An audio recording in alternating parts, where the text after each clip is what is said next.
સમસ્ત મહાજનના સહયોગથી અને દાતા પરિવાર, મધુબેન પ્રમોદભાઈ દેસાઈ પરિવાર, અમિતભાઈ દેસાઈ પરિવાર છેલ્લા 4 વર્ષથી લાભ લઈ રહેલ છે અને ખૂબ જ આ છાસ કેન્દ્ર એક મુખ્ય કેન્દ્ર સ્થાને આ કેકેવી હોલના અને આજરોજ એ છાસ કેન્દ્ર ખુલ્લું મૂકવામાં આવ્યું છે. છાસ એટલે પૃથ્વીનું અમૃત ગણવામાં આવે છે, તો આવા અમૃત સમાન અનેકની આત્યાથી ઠારનારું આ છાસ કેન્દ્ર બની રહે અને અનેકને શાતા સમાધિ આવી ઉષ્ણતા, આવી ગરમીની અંદર મળતી રહે. આજરોજ માનનીય ધારાસભ્ય શ્રી દર્શિતાબેન શાહ પણ ઉપસ્થિત છે.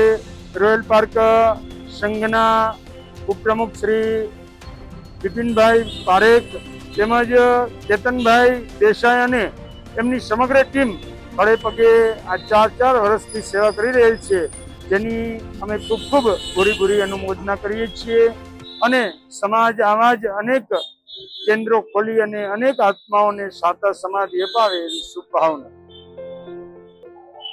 આજરોજ સમસ્ત મહાજન દ્વારા છેલ્લા 4 વર્ષથી કેકેવી ખાતે નિઃશુલ્ક દાતા પરિવારના સહયોગથી છાસ કેન્દ્ર ચાલુ કરવામાં આવ્યું છે અને આજરોજ ગુરુદેવ શ્રી પારસ મુનિ મહારાજ સાહેબની પ્રેરણાથી આ કાર્ય આજે ચાલુ કરવામાં આવ્યું છે અને દર્શિતાબેન શાહની પણ ઉપસ્થિત હતી અને રોલપાક ઉપાશ્રયના ઉપપ્રમુખ બિપિનભાઈ પારેખ, સરકારી સેવા સમિતિના રાકેશભાઈ ડેલીવાળા, હવે અનેક નાની અનામી સંસ્થા આજે રોજ હાજરી આપીને છાસનું ઓફરિંગ કરવામાં આવ્યું છે.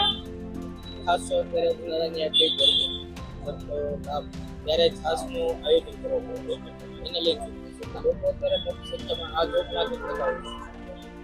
અત્યારે જે બપોરનો જે ટાઈમ છે, બપોરે 2:30 થી 3:30, જે માણસ બહાર નીકળે, જે કાળઝાળ ગરમી, માણસને પાણી પણ નથી મળતું, ત્યારે આપણે છેલ્લા 4 વર્ષથી અવિરત કે ભાઈ 2:30 થી 3:30 1 કલાકની અંદર ફૂલ ઠંડી છે, એકવાર છાસ પીએ એટલે હાશકારો થવો જોઈએ. એવું નથી કે કોઈ નાના માણસ માટે નહીં, 1.25 કરોડની ગાડી લઈને અહીંયા નીકળે એ પણ એકવાર છાસ પીવા માટે ઊભો રહે અને આ કાર્ય આપણે જ્યાં સુધી વરસાદ ન આવે ત્યાં સુધી અવિરત ચાલુ રાખવામાં આવશે.